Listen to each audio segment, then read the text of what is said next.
दोस्तों, प्रकृति ने हमारे शरीर को 5 तत्वों से मिलकर बनाया, लेकिन कलयुग के इंसानों ने उसमें एक तत्व और जोड़ दिया और वह है पैसा। बेशक पैसों से कुछ चीजें नहीं खरीदी जा सकती, लेकिन पैसों से बहुत कुछ खरीदा जा सकता है। एक संत प्रवचन दे रहे थे कि पैसों के पीछे मत भागो, यह माया का दलदल है, और इस माया के दलदल में जो फंस गया तो वह पूरी जिंदगी दुखी रहता है। और वहां बैठे सभी लोग इसी बात पर तालियां बजा रहे थे। उन्हें यह नहीं पता था कि यह संत यही बात बोलने के लिए पैसे लेते हैं। यही तो माया का खेल है जो कि इस दुनिया के बहुत कम लोग ही जान पाते हैं, और जिसने यह जान लिया उसको इस माया ने बुलंदियों की चोटी पर पहुंचा दिया। दोस्तों, आज के समय में पैसा कमाना जितना मुश्किल नहीं है, उससे भी ज्यादा मुश्किल है। पैसों को संभाल कर रखना बहुत लोग होते हैं जिनके पास थोड़े बहुत पैसे के आ जाते हैं। वह लोग उड़ने लगते हैं। वह लोग पैसों का नियम नहीं जानते हैं। आपने ध्यान दिया होगा कि सरस्वती की तस्वीर हमेशा बैठी हुई होती है और लक्ष्मी की तस्वीर खड़ी रहती है। सरस्वती यह कहती है कि मैं जल्दी आऊंगी नहीं, और यदि मैं आ गई तो मैं वापस जाऊंगी नहीं, क्योंकि ज्ञान इतनी आसानी से अर्जित नहीं कर सकते। और यदि हमने एक बार किसी ज्ञान को अर्जित कर लिया तो वह ज्ञान हमसे कोई भी नहीं छीन सकता। लेकिन लक्ष्मी का यह नियम होता है कि वह जल्दी आ भी जाती है तो जल्दी चली भी जाती है। यदि किसी इंसान को सही तरीके से रखना नहीं आया तो लक्ष्मी बहुत ही जल्दी उस घर से निकल भी जाती है।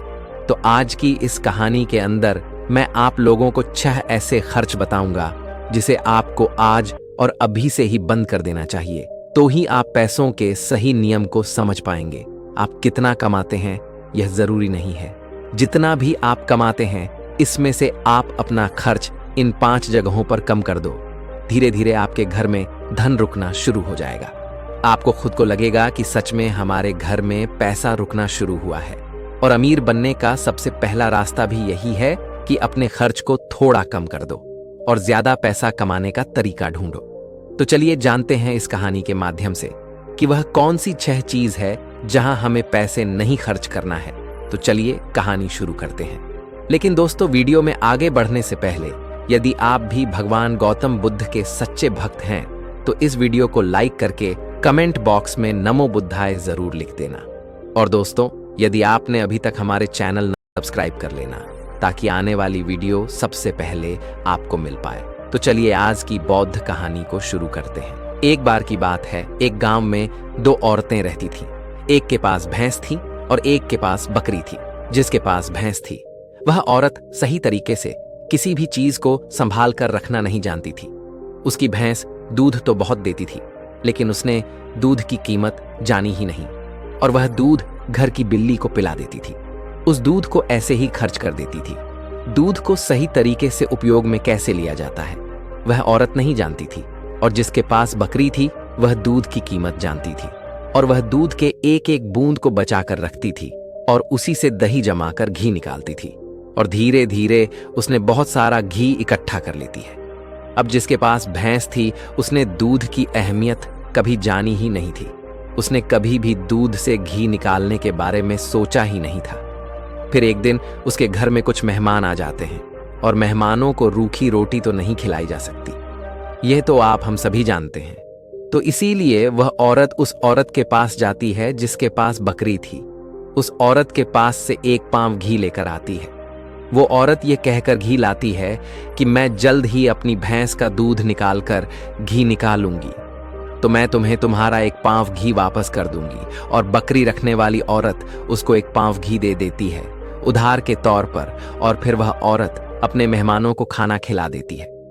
उसके बाद बहुत दिन निकल जाते हैं, लेकिन वह भैंस रखने वाली औरत उसको घी वापस नहीं करती।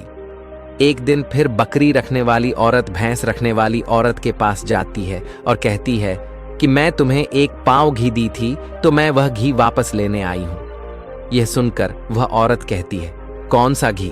तू भला मुझे घी कैसे दे सकती है? मेरे पास तो भैंस है और तेरे पास तो बकरी है, और मैं भला तुझसे घी उधार क्यों मांगूंगी? मेरे पास तो इतनी बड़ी भैंस है और उसका तो बहुत सारा दूध भी होता है, मैं तो उससे ही घी निकाल लूंगी। मैं भला तुझसे उधार घी क्यों लूंगी? यह कहकर वह घी देने से मना कर देती है और बकरी रखने वाली औरत वापस आ जाती है। उसको यह पता था कि कोई भी अब मेरी बात का विश्वास नहीं करेगा, क्योंकि उसके पास भैंस है। लेकिन फिर भी उसने कई लोगों से बोली और इस बात को कोई मानने को तैयार नहीं था। सबका जवाब एक सा था कि भला भैंस रखने वाली औरत बकरी रखने वाली औरत से घी क्यों लेगी। यह बात कोई भी मानने को तैयार नहीं था। उसी गांव से बाहर कुछ दूर पर एक गुरु रहते थे और फिर वह बकरी रखने वाली औरत उस गुरु के पास जाती है और उन्हें अपनी सारी समस्याएं बताती है।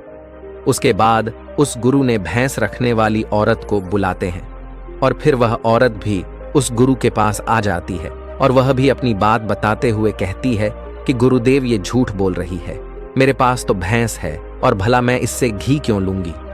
अब उस गुरु को इसका फैसला करना था कि क्या सच में भैंस रखने वाली औरत बकरी रखने वाली औरत से घी उधार ली है या नहीं ली, क्योंकि बकरी का तो दूध बहुत कम होता है और भैंस का तो बहुत ज्यादा होता है। तो क्या जरूरत पड़ गई कि एक भैंस वाली को बकरी वाली से घी उधार लेना पड़ा। अब गुरु बहुत देर तक सोचते रहे और उसके बाद दोनों औरतों को अपने पास बुलाकर एक एक लोटा पानी देते हुए कहते हैं कि यह पानी लेकर जाओ और दोनों ही अच्छे से हाथ पैर धोकर आओ। अब एक लोटा पानी को देखकर भैंस रखने वाली औरत कहती है कि गुरुदेव सिर्फ एक लोटा पानी से हाथ पैर कैसे धो पाऊंगी। लेकिन बकरी रखने वाली औरत उस लोटे को लेकर चली जाती है और वह अच्छे से अपने हाथ पैर मुंह धोती है और उसके बाद भी वह लोटे के अंदर थोड़ा सा पानी बचा भी लाती है और वापस गुरु के पास आ जाती है। लेकिन वह भैंस रखने वाली औरत वह लौट लेकर जाती है और उसने तो सिर्फ अपना मुंह धोया और उस टे को खाली करके वापस ले आती है। जैसे ही वापस लाकर दोनों लौटा रखा जाता है, तभी वह गुरु कहते हैं कि भैंस रखने वाली औरत ने बकरी रखने वाली औरत से घी ली थी और उसे घी वापस करना चाहिए। अब जो गांव के लोग पास में बैठे थे उन्होंने कहा कि गुरुदेव, इससे कैसे साबित होता है कि एक भैंस रखने वाली औरत ने बकरी रखने वाली औरत से घी उधार है। उसके बाद गुरु कहते हैं कि जरा इन लौटों पर ध्यान दो। इस औरत ने लोटे में इतना पानी बचा भी लाई और हाथ पैर मुंह सब धो भी ली। यह होती है किसी भी चीज की कीमत को समझना। और दूसरी औरत ने सिर्फ मुंह धुलकर ही लोटे का सारा पानी खत्म कर दी, क्योंकि उसको इस पानी की कीमत नहीं पता थी। और जिस चीज की हमें कोई कदर नहीं होती, वो भले ही हमारे पास कितनी भी हो, वह नष्ट हो ही जाती है, वह खत्म हो ही जाती है। और यदि हमारे पास कोई भी चीज कम है और यदि हम उसको सही तरीके से इस्तेमाल में लेते हैं और उसकी कीमत को जानते हैं, तो जरूर उससे हम फायदा उठा सकते हैं। जैसे कि बकरी रखने वाली औरत ने थोड़ा थोड़ा दूध बचाकर उससे मक्खन निकाली और उससे घी बनाया, और भैंस रखने वाली औरत को दूध की कदर नहीं थी, इसीलिए इतना दूध होने के बावजूद भी उसके घर में मेहमानों के लिए घी नहीं था। ये बात सत्य है। उसके बाद भैंस रखने वाली औरत उस गुरु के चरणों में गिर पड़ती है और कहती है, महाराज, मुझे क्षमा कर दीजिए, मैं अभी घर जाकर इसको एक पांव घी वापस दे दूंगी। उसके बाद वह गुरु कहते कि बूंद बूंद से घड़ा भरता है। हमारे पूर्वज ने यह कहावत यूं ही नहीं बनाई। हमारी छोटी छोटी बचत हमारे भविष्य में एक बड़ा लाभ बनकर हमें मिलती है, और यह बात बहुत ही कम लोग जान पाते हैं। और यही बात हमारे घर में लक्ष्मी पर भी लागू होती है। यदि हम लक्ष्मी को थोड़ा थोड़ा करके बचाएंगे, तो वही लक्ष्मी हमें भविष्य में एक बड़ा लाभ बनकर मिलेगी।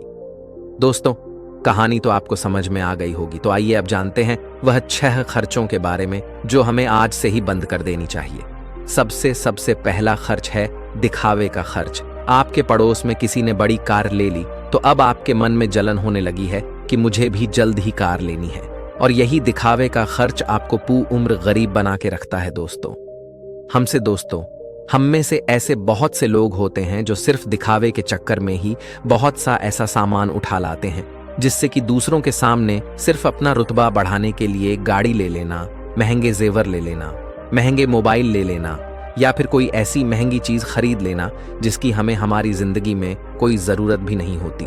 और जब उन्हें कोई समझाता है तो वह कहते हैं हम किसी से कम हैं। क्या वह लोग यह नहीं समझते कि इससे हमारा सिर्फ नुकसान होता है, न कि कुछ फायदा? यदि आपको सच में अमेरिक रास्ते पर चलना है, तो यह सारे खर्च सबसे पहले आपको बंद करना होगा और वही पैसा कहीं इन्वेस्ट करना सीखना होगा। मैं यह नहीं कहता कि आप अपने शौक ना पूरे करें। मेरे कहने का मतलब यह है कि जिस चीज की आपको जरूरत है, बस आप वही लो। किसी को देखकर कोई सामान बिल्कुल ना लो। दूसरी बात है स्कीमों से दूर रहना। अपने सामान की बिक्री बढ़ाने के लिए अलग अलग ब्रांड की जो कंपनियां होती हैं वह लुभाने की स्कीम लाती है, लेकिन यह उनकी मार्केटिंग करने की रणनीति होती है जो हम लोग समझ नहीं पाते, और बहुत सारे लोग अलग अलग स्कीम के चक्कर में आकर वह चीज भी खरीद लेते हैं जिसकी उन्हें बिल्कुल जरूरत भी नहीं होती।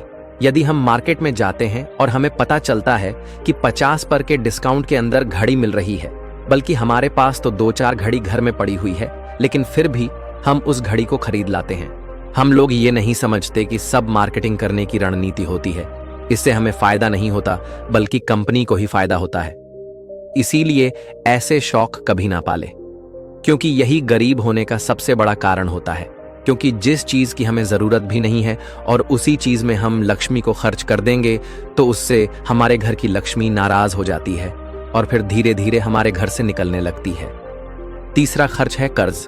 आज के समय में ज्यादातर लोग कर्ज लेकर बड़े बड़े चीज खरीद लेते हैं, जैसे कि गाड़ी, बंगला, मोबाइल, और फिर उसका पैसा भरते रहते हैं। जैसे कि आजकल हम लोग क्रेडिट कार्ड का इस्तेमाल करते हैं। क्रेडिट कार्ड हमें पैसे खर्च करने के लिए कहता है, जो पैसे हमारे पास हैं या फिर जो पैसे हमारे पास आने वाले हैं, और उस पैसे को हम खर्च कर देते हैं।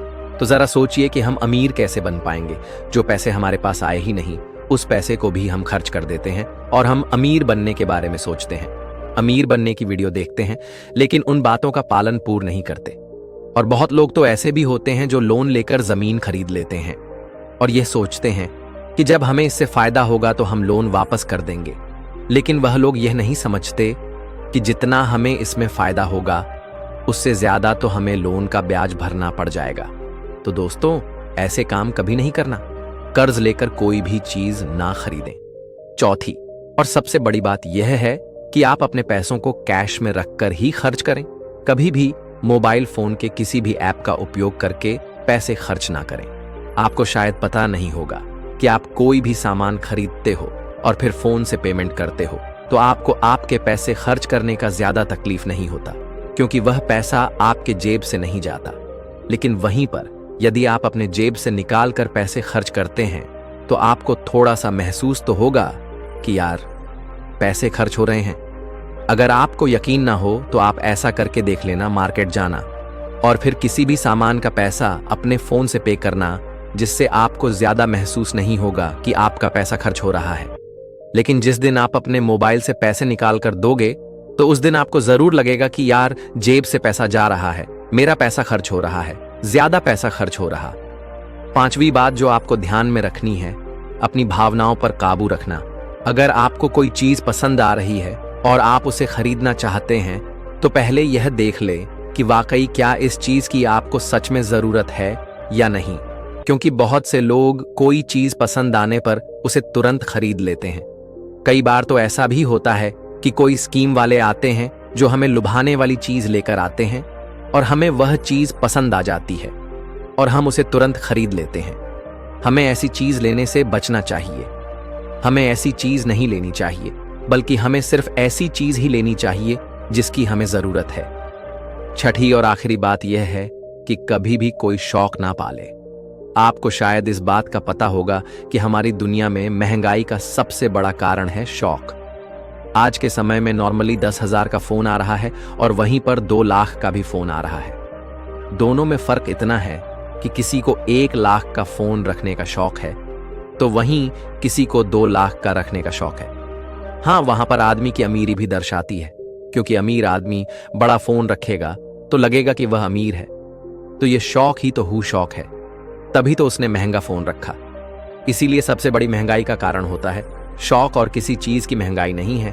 और इसीलिए लोग समय समय पर शौक वाली चीजें बनाते रहते हैं, अच्छी अच्छी चीजें बनाकर हमें लुभाने के लिए लेकर आते रहते हैं, ताकि हमें वह चीज पसंद आ जाए और हम उसे तुरंत खरीद लें, क्योंकि उन्हें पता है कि ना ही लोग अपना शौक खत्म करेंगे और ना ही उनका मार्केटिंग बंद होगा।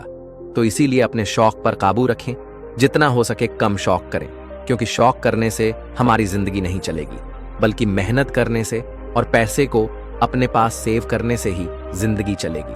क्योंकि आज के समय में पैसा ही सब कुछ है। भले आज के समय में हमसे लोग कितना भी यह बात कहते हो कि पैसा ही सब कुछ नहीं होता, लेकिन यदि उनकी जिंदगी में सही तरीके से ध्यान रखकर देखा जाए तो उनके लिए पैसा ही सब कुछ होता है। वह पैसों के लिए ही इधर उधर भाग रहे हैं और हमें कहते हैं कि पैसों के पीछे मत भागो। तो दोस्तों, इस वीडियो में कुछ फजूल खर्च बताने की कोशिश की है हमने, ताकि उन खर्चों को आपको कंट्रोल करना चाहिए, ताकि आपके पास पैसा और जरूरत के समय वह पैसा आपके काम आ सके। और वह पैसा जब जरूरत के समय हमारे काम आता है तो हमारे दिल को जो शांति मिलती है वह सच में बहुत ही अद्भुत शांति होती है। तो दोस्तों, ये कहानी आप लोगों को कैसी लगी कमेंट करके जरूर बताना। वीडियो अच्छी लगी हो तो वीडियो को लाइक और चैनल को सब्सक्राइब करके बेल आइकन की घंटी दबाकर ONL को जरूर सेलेक्ट कर लेना। फिर मिलेंगे कोई अच्छी सी कहानी लेकर। तब तक के लिए आप अपना रखिए ख्याल और हमें दीजिए इजाजत। जय हिंद, जय भारत।